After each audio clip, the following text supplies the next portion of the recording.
Playoffs. Playoffs. Victory Monday, baby. Playoffs? Victory Monday. It was Victory Sunday. It is Victory Monday. Victory Monday for you. Yes. Victory Monday for you, not me, but it's still a Victory Monday for me because we got a game to play this week. You actually are playing January football that matters. It's wonderful. It feels so good. I got the least matchup that I wanted, but after watching Houston against Indy, I'm a little more confident now, especially since the Browns got to rest some people. Yeah. So we have a lot of playoff stuff to talk about. We have football game tonight. We have week 18. We have playoff mustaches, Trey. I need you to step your game up. You see mine? Like that? Hold on. It's right there. It's right there. You it's connected a little bit. Got the little goatee. This is years in the making, actually, right here. Man, you got such a baby face. I know, right? Got to keep it going. Nothing wrong with that. This is the last time the Browns hosted a playoff game. I think this was kind of in style. So that's why I'm going with this. Like the Hulk Hogan, man. Almost. A little bit. Wife was not pleased. She doesn't like it. I did it on the she came up. So I sat around and watched football all day yesterday. Normal with my full beard. Right. And then I was like, yeah, I got a plan. Normally I go up to bed because I get up about 3:30 in the morning for my other radio job. And I was like, I'm gonna take a shower. Before I shower and go to bed, I'm gonna shave right then because normally I'll go to bed about 8:30 or 9, and she has a craft room and goes and does her crafts and stuff like that. I was like, I'll just pull the blankets up over my face and she'll never see me because it'll be dark in there when she comes in. Well, there was some friend stuff going, our kids are in sports, some softball stuff going on, baseball stuff with friends. She had to come in and tell me 99% of nights go by. And when I say goodnight, I walk into our room, take my shower, hop in bed, never see her again, none the wiser. She'll come give me a hug, and then she'll lay on her side of the bed, never see me. Of course, this is the night she has to come and talk to me. Why is the blanket pulled up over your mouth? I was like, I'm cold. You tried to hide it? Chilly. You didn't want her to see it the next day? I was going to spring it on her today because she hates it. Her and my daughter both, they hate it.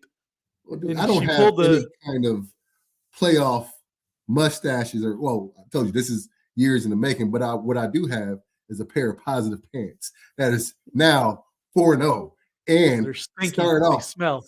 You need to wash them. No, they don't. They smell perfect. They smell of victory. They smell of joy. Cheese. There's cheese. It's not victory. Cheese. A little bit of cheese. That's Ramunda cheese. Maybe some tequila in there mixed in, but all a glorious smell. And they're 4-0. And it started out first game of this weekend going against Baltimore, albeit not full strength Baltimore, but a game we had to have nonetheless, And you can throw, for the most part, records out the window when you're going against a rival, especially we all know the Steelers and the Ravens rivalry is one of the best and has been one of the best for years. And so, I knew this wouldn't be a rollover type game this Saturday. I was nervous coming into this game, and they gave me plenty of reason to be nervous. By the time we got to halftime, we started out great. Defense played great. Mason led us on a great drive. It was so sexy running the ball up and down the field, seeing Najee smash it right in between the tackles. And then, hold on. Let me rewind a little bit. Hold on, rewind. I was going to get into it. Stop me. I was about to roll. Go ahead. Okay. I texted you immediately because it was a monsoon. It was disgusting. It was gross. It was gross. Yeah. And they came out pitching the ball all over the place. What the? Dude, what the hell is wrong with your? Supposed to do. But Mason only missed 2 passes the whole night. So he dink and dunked, and that's what you got to do in that type of weather. We had one big play downfield to end up being the difference in the game to Deontay. The touchdown. But man, it was refreshing to see and kind of poetic justice to see number 22, Najee, and we both have had our issues with the way that he runs the ball. But what I saw in Najee, what I saw in 22 that made me so happy and so proud is that he was decisive. He went where the O-line was blocking, and he was the reason we won that game. Because in that type of weather versus that team, for what was on the line, we had to be what has gotten us to the point where we are as a franchise. relative to the NFL, and it's smash mouth football. In 22, and the O-line came out and did that, and that was wonderful and glorious to see. It was great. And Patrick Queen played. There were a few starters. There were some starters. The defense, like they had their Pro Bowl. I don't know how to pronounce his name, but the D tackle. They had their D line. You saw Jadeveon Clowney was out there doing his little sack dance. He was trying to get his bonus. Hey, I'm all about players getting their money, man. Hey, absolutely. I didn't like it came at the expense of some crappy play when Mason kind of flipped it forward and they gave him a sack. But and the ball went like straight up in the air. But he got through the Brad Allen refereed game. Dude, so that's another thing. Brad Allen and that crew, he made a point not to be on TV. He did not want to be shown. They were calling nothing. 0 flags on either team. I think we had like a holding call on punt team, and he almost messed that up. Like he called it on the Ravens at first, and it was supposed to be against us. But other than that, I mean, our D-line was getting held. Alex Highsmith was getting blatantly held, like right in front of the referee. He's like, nope, I'm not calling. Defensive linemen get held on every play, especially good defensive linemen. Yeah, I know. You could probably have a highlight clip of TJ Watt and Myles Garrett 50 plays long getting held, and it only covers 4 games. Right. This season. Right, exactly. It's been bad, but it was obviously blatant in this one because they were like, we are not going to be the reason for any kind of controversy on this game that had so many playoff implications tagged to it. But I mean, we came through with the W on the victory side of things, and we still needed some things to happen, bro. We needed some things to happen, and the game that came right after it was probably the least likely scenario to happen. Houston and Indy to get a tie, but they teased us a little bit. They did. I kept looking at it. I was like, these mother are going to tie this game. If ever there was a way for the Steelers to make the playoffs, it's going to be via tie. It would have been that, man. It would have been that. I had one major takeaway from watching y'all's game on Saturday. What's that? And I'm going to get into that. But first, I have a surprise for you. Uh-oh. I like surprises. Surprise me because I like the positive big fella. I like to see a smile on your face. Oh, yeah. Victory Mondays always bring smiles to my face. I have a surprise for you. I need you to just give me a second. Let's be quiet. And I'm gonna. Oh, mama, I'm in fear for my life from the long arm of the It's for you. Law. Stupid ass song. Let's go. You can't cut it off before the drop. You can't cut it off. I got you. I hope you know what this means later in the week, though. Boom, boom. Oh, mama, I can hear you crying. You're so scared. Get it? I need you to really get after it, though. If I'm gonna play this song, I need you to get after it. Dude, you hear my dog barking? He is hyped too. Isn't the whole house? Nightmares. Let's go!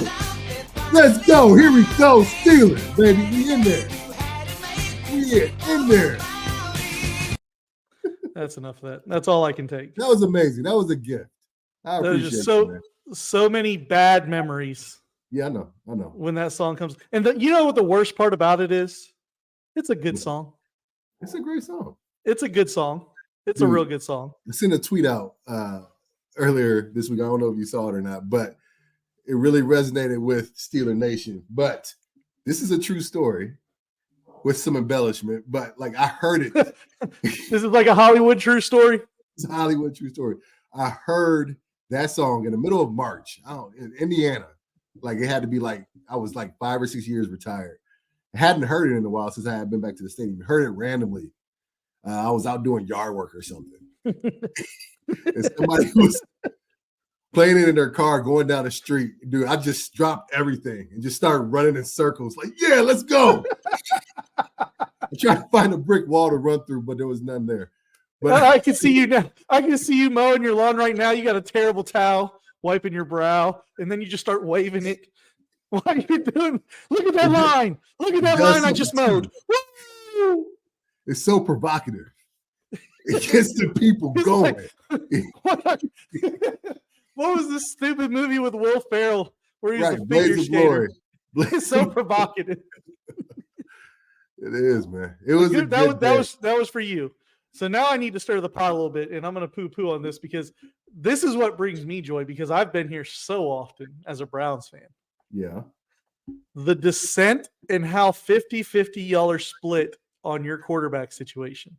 Because you still have a lot of people in Steeler Nation that want Kenny Pickett to start.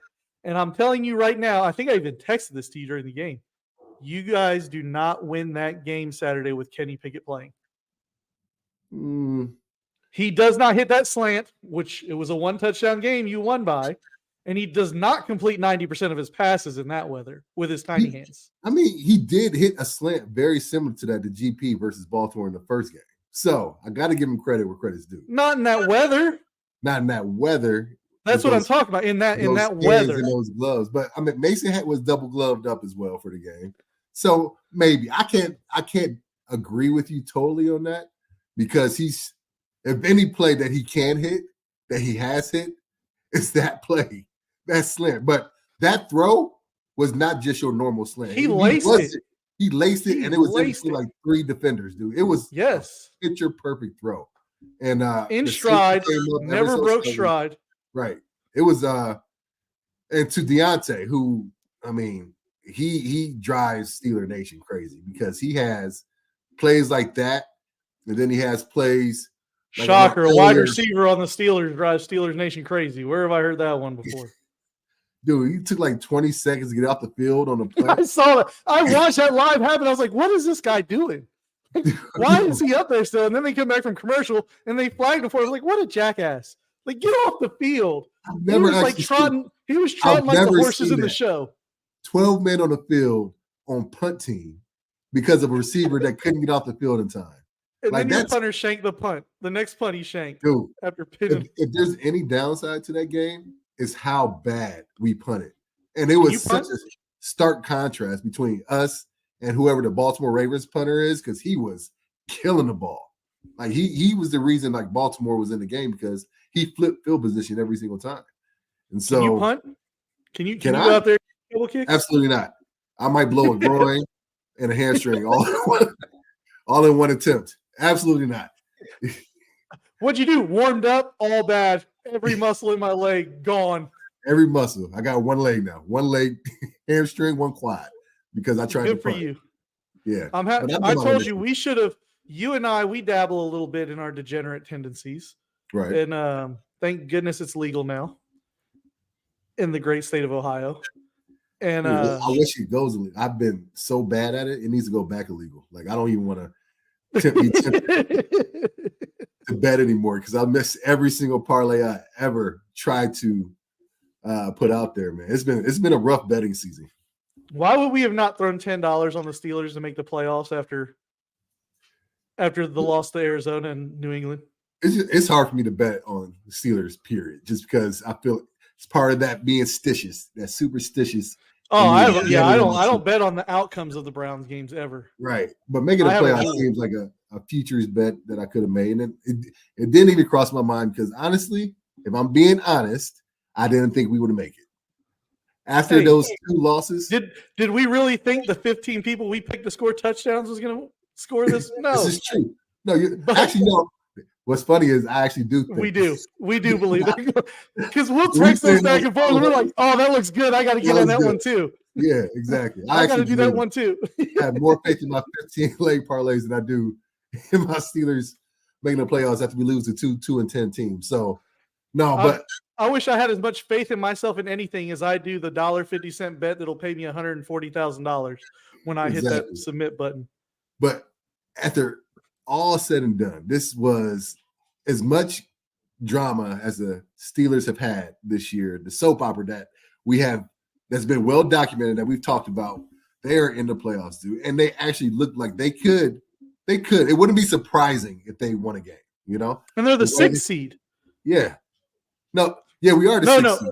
No, we're the 7th seed. Yeah, you seed. are. No, that's right. Buffalo ended up getting 2.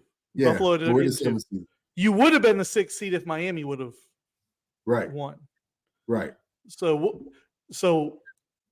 there's a lot of games I want to get into because there was a lot of stupid that happened this weekend. Everywhere from Jacksonville to Detroit. I don't know if you saw what happened in the Atlanta-New Orleans game. and I want to get your take on that. Oh yeah, I saw what happened. Before we get around the league though, I need to get to my Browns. Yeah, talk about your Browns. Go ahead.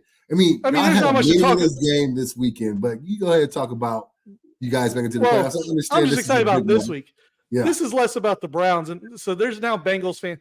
First of all, let's give it up for our division. First division in NFL history to all 4 teams finish above 500. That's amazing. And this is what I'm going to say. That is why the Browns fielded a team full of guys who were looking for jobs on LinkedIn last week, was so the Bengals could finish above 500. They did them a favor. But now all the Bengals fans are coming out. So let me share something with you, Trey. I did a little artwork, okay? Uh-huh. This is for the Bengals fans out there. I did a little artwork. So I got out the whiteboard. I wanted to share this with them. See, we got the AFC North. We got the Ratbirds. Nice. We got the Browns. Mm-hmm. The Steelers, all playoff teams. Then way down here, we have the Kentucky Bengals. The Kentucky Bengals. The Lexington Bengals. And that's an asterisk, my friend. That's an asterisk. Why is it asterisk? Because we let you win that game so you could be above 500. We played 0 starters. Us and the 49ers were the only teams. It was comical, the team you guys fielded, man. Like that was. And put up 14 points. Jeff Driscoll should never take a snap in the NFL again. No, not at all. I mean, good for you. You got to come out and slang it a little bit. Everybody would love to do that one day. He probably feels it this morning like, damn, I wish somebody would have just paid me to sell insurance. And then I wouldn't have got beat up. That's a nice check. I think he makes just off that game, he makes like 55, 60,000. Right. And he got a jersey. Got a ticket to the game. Got dry humped all over the field because he got sacked about 14 times. Dude, not to throw you off course, but along the same lines, in that game, did you see Jake Browning's wife or girlfriend in the stands? How could you not? She was out there advertising. I don't know what it was. Her and Jake Browning are the definition of doing too much. Like, Jake Browning is cussing out his coaches on the sideline for plays they're calling. Like, you're not a backup quarterback who should be lucky that you're playing in this league right now. Oh, he said he's done enough to be a top 32 starting quarterback. Yeah, and then afterwards he's interrupting Tyler Boyd's press conference to talk about how underrated he is and what a great player he is. Dude, know your role. This is Joe Burrow's team. You kept the seat warm. Dude, shut up. I do give him some credit for having that confidence himself. Nobody's going to believe in you. If you're not going to believe in yourself, nobody else will, you know? And so I do give him some credit for that. It does come off a little bit as too much, like you said. Yes. But be confident, but know your place. Know your place. Be confident. I know, play with a chip on your shoulder, but he doesn't need to come out and say those things. Like his tape will speak for itself if the other teams believe that. But man, they are vulgar Kirk Cousins coming out the field against the Vikings. You shouldn't have cut me. You shouldn't have effing cut me, bro. Calm yourself down, okay? Yeah, you're gonna be holding a clipboard next year. Now the bad thing is, I think he can play. I do think Jake Browning could play much better than some guys we've seen take snaps in the league this year. Yeah. So I do think Jake Browning can play a little bit, and he's young, and Burrow's always hurt. So good for Cincinnati for having him. But nobody is going to have Jake Browning at the top of their list saying we have to bring him in. He will be like the 3rd, 4th, or 5th option if those guys, if a quarterback needy team comes in and needs to make a splash as far as the quarterback positioning, they'll call Browning like 4th or 5th if they don't get their first 3 or 4 options. And so I hope he realizes that. I appreciate his confidence. I know he's playing with a huge chip on his shoulder, but you just beat the longest yard team for the that's what you guys do, you know. 80%. So, we played 4 players that get regular rotational snaps in that game on Sunday, and he wasn't talking trash to the Browns. It's the culmination of what you've seen over the last several weeks. Like 85% of who played for the Browns, I'm pretty sure the last snaps they took was for Bishop Sycamore, that fake college in Ohio that put all the guys up on ESPNU against the Florida team or whatever. Those guys were good for them. You got to play in the game. Like you said, you got a good check. but there was no way the Browns were ever going to compete in that game. You're just trying to get out of there with nobody getting hurt with the injuries that they had. They wanted to play for a winning record. They wanted to they had the incentives too. Like Joe Mixon needed to get some yards, and he needed to score, I think, 1 touchdown to kick in a bonus. I think Chase had to get a couple catches to hit 100 or something, which I think kicked in a boat. The only person that didn't play and smart on his part is T. Higgins because he's gone. He's gone. This might be the last time we see Joe Mixon too in the Bengals uniform. I think it is. I mean, I think Chase Brown's proven that he can be a lead back, and so there's only so much salary to go around. That's true too. Yeah, but it was AFC North was the class of the NFL this year. But one more time, Who Day people, look at that. See, dude, I also did a poll this week on which team is hated the most. Yeah, man, we got a problem there. Okay. No, I mean, I feel like that's respect. If you're hated the most, what's interesting is where the Bengals lie. Like they're so irrelevant to Steelers fans. They don't hate them or respect them. Steelers fans to everybody. Everybody. I thought it was comforting to see that they were back to 42 total fans in the stadium on Sunday. That's where you belong. Dang, it sucks to be left out, doesn't it? Everybody else in your class got to go to recess, and you're in there. I was having fun too. I made the little image of the sad boy looking out the window, and like the Browns and Steelers and Ravens were walking off the driveway to the playoffs.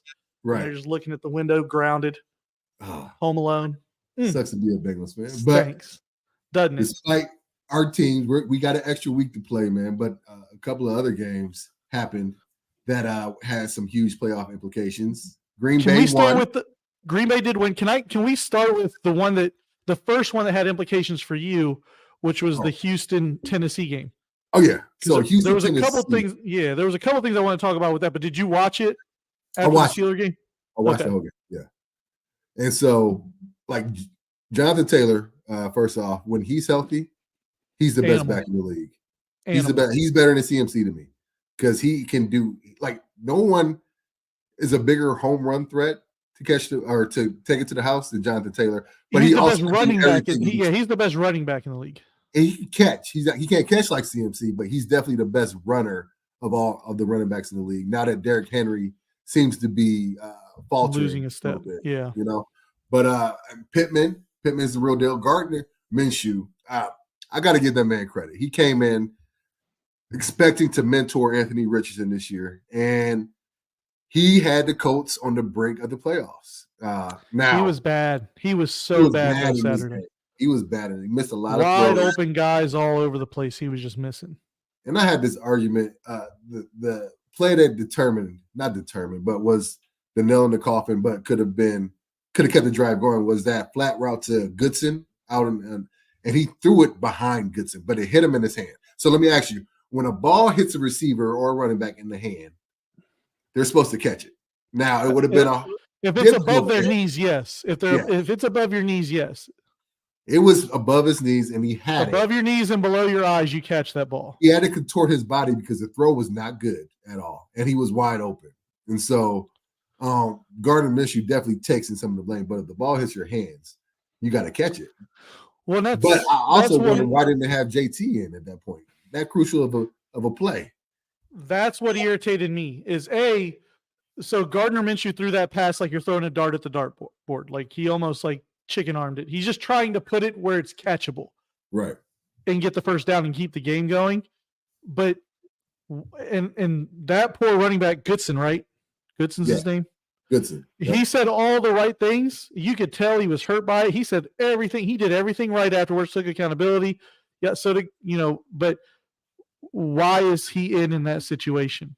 Now you live and die with your best players. I do. I agree, but I will combat that by saying that you practice that specific play for that specific situation all week long, at least. And he said it as me. And whenever you have a special play like that, it's meant to kind of deceive the defense a little bit because this no-name guy is not going to get the ball in this crucial situation. It's kind of similar to when a big man touchdown, when you line up and those linemen aren't used to catching the ball. And you want to throw your star tight end or your star wide receiver on a crucial play. We saw, Detroit ran that play, albeit Brad Allen's crew messed it up, but it would have been a touchdown. Nobody would have thought any other wiser about throwing to that guy in that situation, right? And this is where I say coaches overthink. So let me ask you, I'm going to paint a picture for you, okay? Yeah. You're in the playoffs. You're playing. This is your playing days. You're in the playoffs. And you're playing a team that best defensive line you've ever seen, right? Right. We just got done talking about how good Jonathan Taylor is. So you're in the playoffs, tie ball game. And Ben Roethlisberger's been getting sacked all game long. Line's just getting beat up. It's a tie ball game with 2 minutes left. I don't like this scenario at all. But okay. Are you pulling Ben to put in Michael Vick? Well, quarterback is a little actually that's a bad scenario because it's Mike Vick. And if it's I'm talking end of career Mike Vick when he was on y'all's team. Like, are you pulling Ben? Like, if there's, yes, I get the point that you're trying to make. You're not pulling him in the playoffs. You win with your best players, or you lose with your best players. Right, and this is essentially a playoff game. I got you. Yeah, this was a playoff game.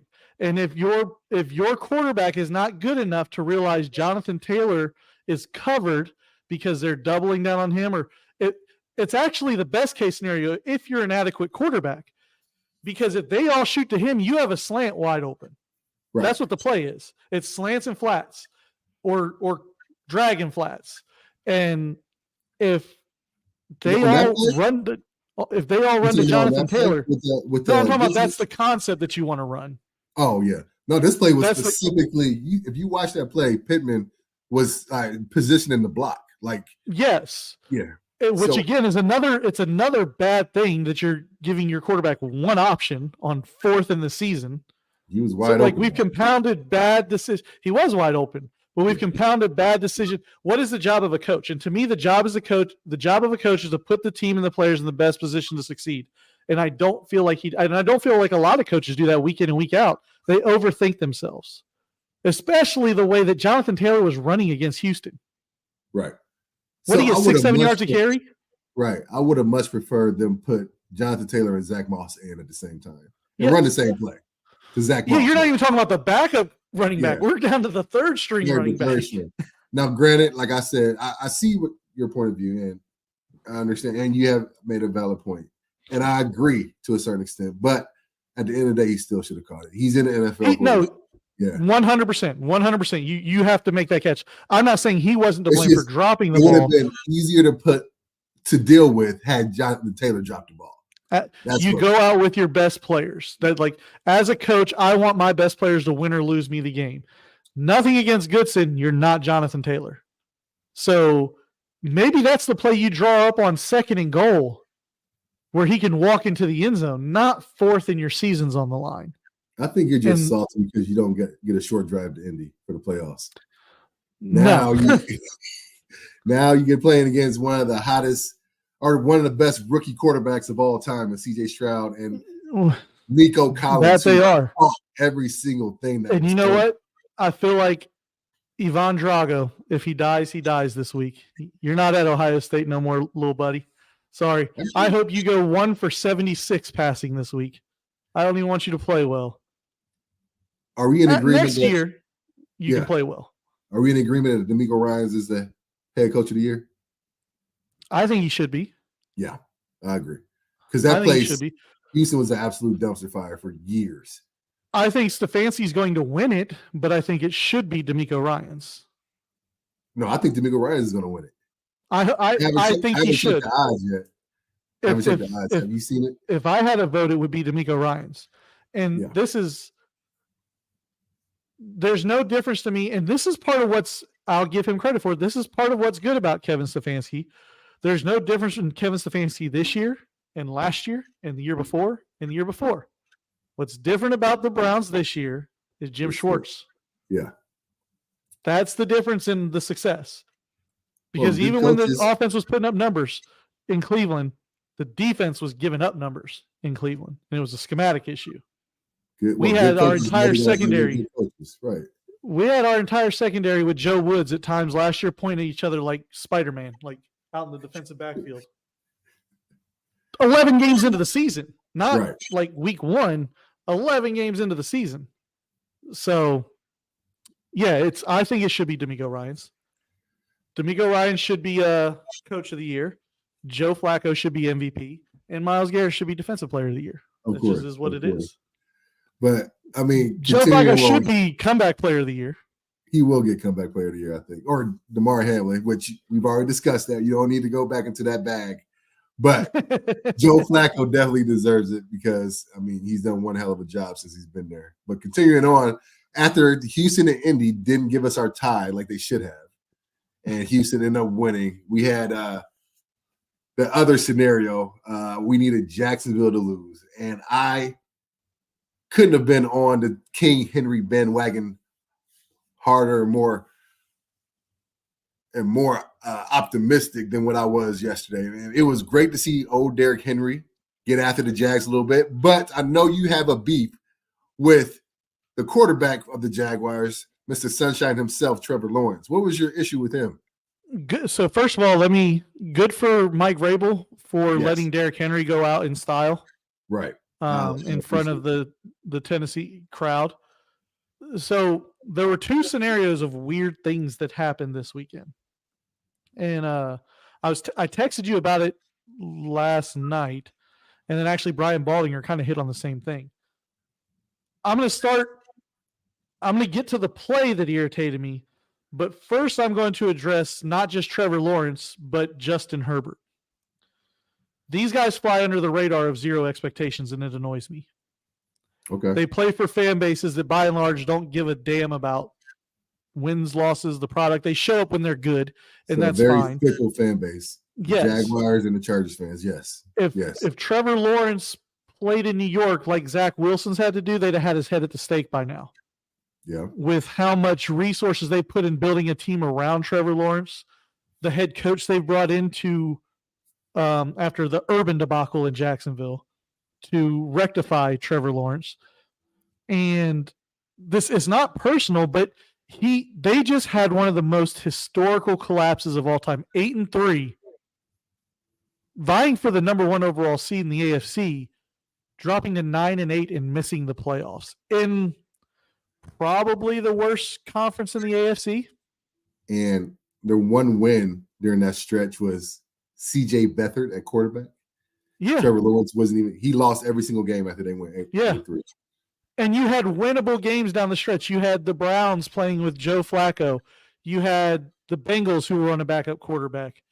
You had the Titans who have been a dumpster fire this year. And you couldn't get 2 wins in your last 6. I mean, that's just – so that's what irritates me about Trevor Lawrence and Justin Herbert because he's on IR again. The Chargers are in the same boat. They're a guest in their own stadium 90% of the time, not just with the fans in the crowd, but they literally rent their locker room from the Rams. It's not even their place. And the Chargers have spent – you got Bosa, who's always hurt. You brought in Mack. You've got 2 number 1 wide receivers running all over the field. Granted, they get hurt here and there, but – and a lot of it is the coach. Like, I give Justin Herbert a little more leeway than I do Trevor Lawrence because of the coach and the division he plays in. You're going up against the Chiefs, the Raiders, the Broncos year in and year out. It's a lot tougher than going up against Indy, Houston, and Tennessee. But now I want to get to the play because selfish football, we just talked about a situation where a coach did a questionable thing, didn't put his team in the right position to succeed. On 3rd and goal, Jacksonville's down by 8. First of all, Jacksonville did the same thing. For whatever reason, 3rd and goal from the half-yard line, they decide to throw the ball. Right. For whatever unknown reason. That leaves them with 4th and goal for a yard.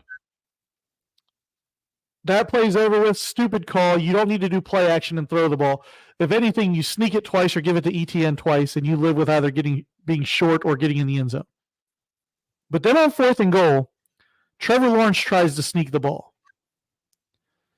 And It was too far. He didn't just try to sneak it. He tried to jump up over the top.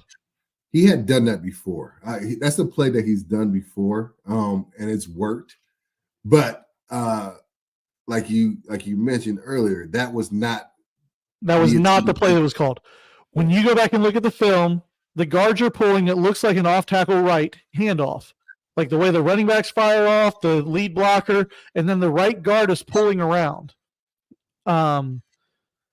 It was a run play. That's all there is to it. It was a run play that Trevor Lawrence took into his own hands and said, damn what the team says, damn all of this, I'm going to sneak this ball, and you're doing too much. Yeah. Like you're missing wide open guys. Complete those passes first before you just completely ignore a play call with your team. Because it's not, and this isn't even from a fan standpoint, all those other guys in the locker room now have to deal with the decision you made. Like, if you don't like it, very selfish play. Yeah, it's selfish football. That's telling your team that you have no faith that they can execute, that you feel like you're the best man for the job, despite the fact that you hadn't played well the entire game, hadn't played well the entire previous 2 couple weeks. Yeah. So you're going to take this one opportunity where they have a perfect play call. I know which play you're talking about. Full disclosure, I did not watch the game, but I saw that play. I went back and watched it after you told me about it. And it was blocked up. It was going to be blocked up really good. He scores. He scores. All he's got to do is put his head down and he scores. And so the running back, ETN. Right. And so he tried. I know Stafford did this and was successful and got a lot of praise for being tough and going off script and doing something to win his team. But Trevor Lawrence should not have thought he was the right man for the job in that scenario, considering how he's been playing, considering that they had a different play call and that it was going to work. Trust your team. Trust your team. And that's not going to bode well in the locker room when they go back and watch the film. No. And then you got your defense goes out and gets another stop, and he panics and fires the ball 40 feet over Ingram's head on 4th and 2. Well, season over. Well, thank you very much, Trevor Lawrence. We appreciate you on Steeler Nation. Yeah, because without that, you guys are sitting at home. So I can't make myself. We put ourselves in this situation. We needed help to get into the playoffs. So I knew coming in. I had my positive. And you got it because the Lord shines on Steelers Nation. You guys get everything you want. The refs are always in your favor. It's always about the Steelers. Sit down and watch that game. Like, it would have felt weird for me to really be that intensely rooting for another team. So what I did was, for Tennessee, family went out on a nice Sunday family afternoon, and it's the hardest thing in this day and age for me not to look at my phone. I don't miss football games. Like, I watch every football game just to know what's going on. Like, I pride myself on knowing everything, going back and watching film afterwards. I haven't played football in 10 plus years, but I like to know what's going on. And so it was weird for me not to look at my phone. It was weird for me not to even text somebody, hey, what's going on? But what I did after we got done painting, typed in ESPN.com just to check the scores. Saw that it was 28-13. Put my phone down right there. Okay. I hope I don't jinx them because I checked the score. And you almost did. I almost did because next time I checked, it was 28-20. I was like, oh, hell, I done did it. So I didn't check it on the way home because it took about an hour to get from where we were in the paint studio to home. And so by the time I got home, it was said and done. And it was over. Pulled through, but it was stressful. I kept on looking at my phone, looking at the road, looking at the phone. Christine was like, do I need to drive? I was like, no, you don't need to drive. I got this. And I needed to drive because if I was in the passenger seat, you'd have been sitting there looking. I would have been sitting there looking at my phone. But thank goodness for the Titans. I'm happy for Coach Vrabel to go out on a win. It's going to be interesting what his future looks like because I think his days are done in Tennessee. I do too.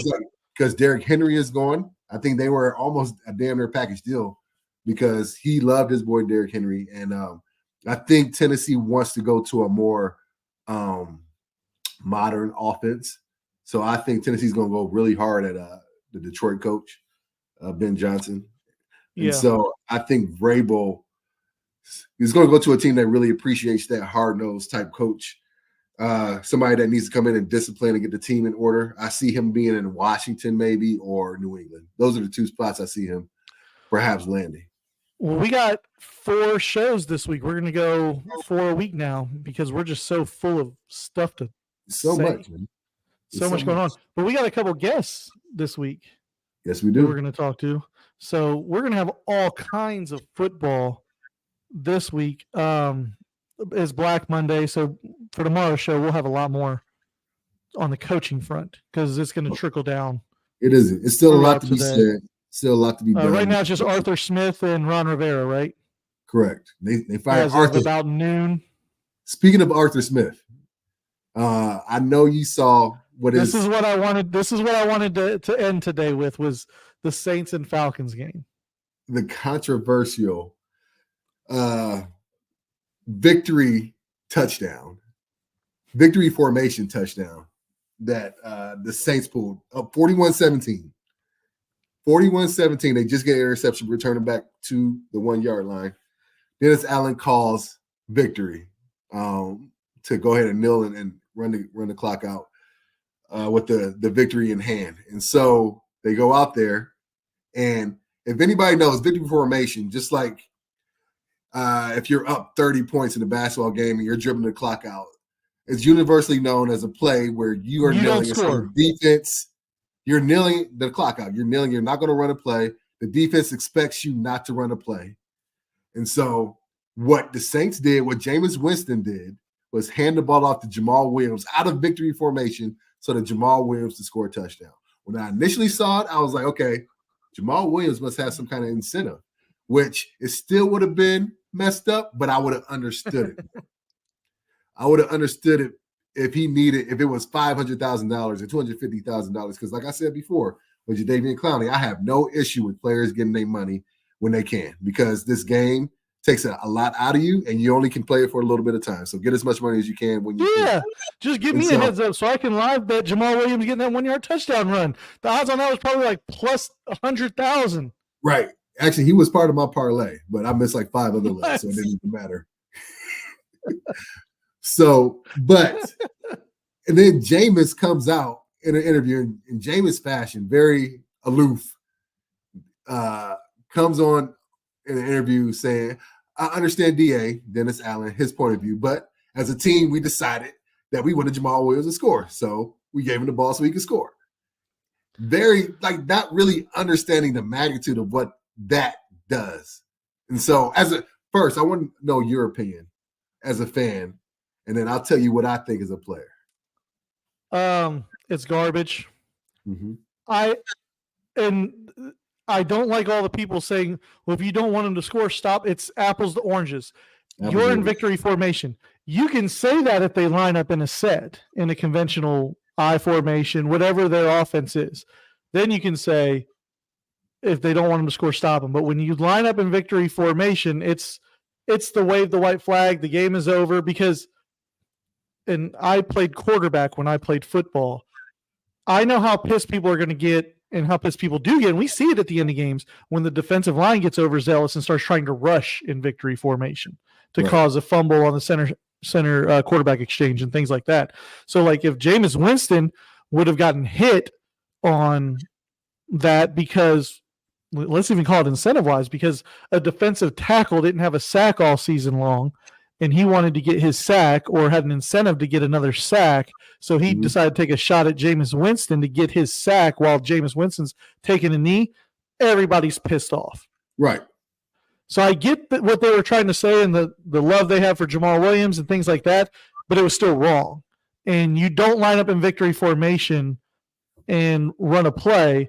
And now next year, there will be a fight if a lot of those players on the same. It won't be forgotten because it's a divisional game. Right. Dude. And so I likened it to a basketball team bringing the ball up court, like a little analogy I used earlier. Up 50, running out the clock, just kind of lollygagging. Then at the last minute, the dude goes and dunks on some unsuspecting defender. Same exact thing. Like nuts and face dunk. Like not even just like a regular. That's what it's like. That's what it's like. And so, like, I think about it from an offensive lineman standpoint. Like, okay, you're doing this, but think about the next time you really want to run victory against the Atlanta Falcons. And that D-line remembers what you did last year. Dude, they're going at your knees. They're going to mess you up. You know, you now may have gotten an offensive lineman hurt or somebody else hurt because of how they retaliate. It's like a pitcher. Your hitter gets hit with a pitch, the next pitcher's coming out and throwing a pitch at their best batter. That's what's going to happen. Something you don't do. Like, it's not the same as a quarterback doing a fake spike, you know, because you're going into the line of scrimmage. It's not the same as you're still trying to score in that situation. The game is still going on. It's you're in victory formation. That is the sign for that would be like somebody in the Pro Bowl back when they put pads on guys in the Pro Bowl, doing a blindside block to somebody. Like when Sean Taylor laid out Brian Mormon, the punter. Yes, the punter. But even that isn't as bad because Mormon shouldn't have cut it back upfield. Right, he shouldn't have did that. Like, go out of bounds. Don't cut it back. And football is different at that time. You're running, trying to embarrass somebody as a punter. No, go out of bounds. Know your damn role and get your ass out of bounds. Otherwise, Sean Taylor is going to make you feel it. Dude, and you know what else? This is going to have a trickle-down effect. This is your backup quarterback. So it looks bad on Dennis Allen for not having control of his locker room and players just going and doing what they want to do despite his play call. It looks bad for Jameis Winston as a third-string quarterback because, let's be honest, Taysom Hill is the guy they go to when Derek Carr is out. Did you see Taysom Hill? No, I didn't. He was the deep back in victory formation, and you could tell he wanted no part of, like, celebrating that with everybody. He, like, just walks off to the side. He wanted no part of being anywhere near the celebration of Jamal Williams scoring that touchdown. Jameis might have cost him money. He's going into this year as an unrestricted free agent. I don't know if a coach is going to want that type of dude in the locker room. Somebody that's just going to you just hit on it. Jameis Winston will end up being the fall guy, and deservedly so. He's going to be the one that they pin the blame on because he won't be back next year. I worked in Tampa when the Bucs drafted him, and he's just a different cat. Like he's hilarious. He's funny. He's funny. Hilarious. He's entertaining as all get out. He is just a different cat, though. And you know what the funny thing about it is he'll probably end up being the fall guy. He won't give a damn. He won't care at all because the next team, if he gets picked up by another team, the people in that locker room are going to love him. In his mind, I'm telling you what Jameis Winston thought in that moment, right? You remember the movie Varsity Blues? Oh, yeah. When the running back said, I don't have any red zone touchdowns, all his touchdowns have come when he broke from 40 plus. Yeah. Jameis Winston thought he was Jonathan Moxon in that moment, and he got Jamal Williams. He changed it to 25 dive, huh? He changed it to 25. Anybody got a problem with Wendell putting one in the end zone? Anybody got a problem with Jamal Williams putting one in the end zone? No, sir. All right, Billy Bob, snap me the ball. Let's go. That's exactly what happened, too. That's what was going through Jameis Winston's head. He's just a different dude. And I guess he knew that he wasn't coming back probably next year, too. So he's like, what the hell? But, dude, he did not think that one out at all. He did not. He did not. He thought he was being a good teammate by that. 100%. And he was. And the people in that locker room, or at least the crew of people that love him, love that. But until somebody tears a meniscus next year, right? Until somebody dive at their knees. Gets throat punched because some D lineman is pissed off. Like, yeah, it's all fine and dandy now, and he can show his face in his locker room. But yeah, Arthur Smith was just mad because he tried to go to the bathroom at the end of the third quarter, and they already shut his key card off. He was already fired before that game. He got the Jamal Adams treatment. His code. Yep. He couldn't even go to the bathroom. He was holding it for a whole quarter. Dude, they fired him before sunrise, man. That was crazy. I think it was 4 a.m. I had to get up and give my daughter some medicine. Arthur Smith fired. Like, he couldn't even wake up and have a conversation. I do think now that we're in year 4 of Stefanski, the Browns are finally done paying old coaches because I think we've been paying Hugh Jackson and so many coaches to still not coach the Browns to this point. So that is one good thing Stefanski's given us is Jimmy Haslam saved a little bit of money. Yeah, there you go. So, all right, man, let's do it again tomorrow. We got guests. We want to keep that under wraps or? Keep it under wraps. Let's bring them in tomorrow. But before we go, big game tonight, your prediction. I know you hate Michigan, but my prediction is the over. Come on, man. Give me something. Who do you think wins? Washington wins. Penix is MVP. By how much? Washington wins by more than 13. I'm actually with you. Is this coming from an objective point of view or from a Buckeye? I think Penix is on a mission, and he is good. He's really good. He can sling the ball, and Michigan has not faced a quarterback to this caliber. No, Michigan's only chance is if they get a lead and control the clock. If they get an early lead and control the clock. Washington's not bad in the trenches. So I don't think people realize how good Texas's defensive line was. Right. And they neutralized that. And they're going to have to do it tonight as well. But they've also got the receivers where Penix can just get the ball in their hands and they can go. Yeah. And I don't trust J.J. McCarthy to throw for 303 touchdowns. And I think that's what it would take if they get down in the first quarter. I agree. I'm with you. I think Washington wins by 14. Penix throws for 350 and 3 touchdowns. I think Rome solidifies himself as a top 20 pick in the NFL draft as a receiver. Yep. And I think we have the Pac-12 going out on a high note with them winning the championship. Because I honestly think the Pac-12 I think they had the best conference this year. If we're talking about top to bottom, 4 or 5 teams, and so top to bottom. And the interesting thing is, from the very first college football championship during the 14 playoff, and now the last one, no SEC teams were in either. Big Ten team and Pac-12 team in both. Ohio State and Oregon in the first one, Michigan, Washington in the last one. And now both these teams will be Big Ten teams next year. Fun fact right there for you. Maybe Florida State on the horizon because they said they're done in the ACC. I wonder where they would go. The SEC makes sense for them. They won't go to the SEC. They don't want that smoke. They don't. They're not ready for that. As much as I dislike the SEC, Florida State is not, because of how strong they're getting with adding Texas and Oklahoma. Florida State is not on that level, but it does make sense with being Florida's already your rival and all of that. Just from a regional, it makes a lot of sense. Everything that's already in place. But all right, my man, we have 4 days a week, man. I'll see you again tomorrow. Yeah. Do it tomorrow.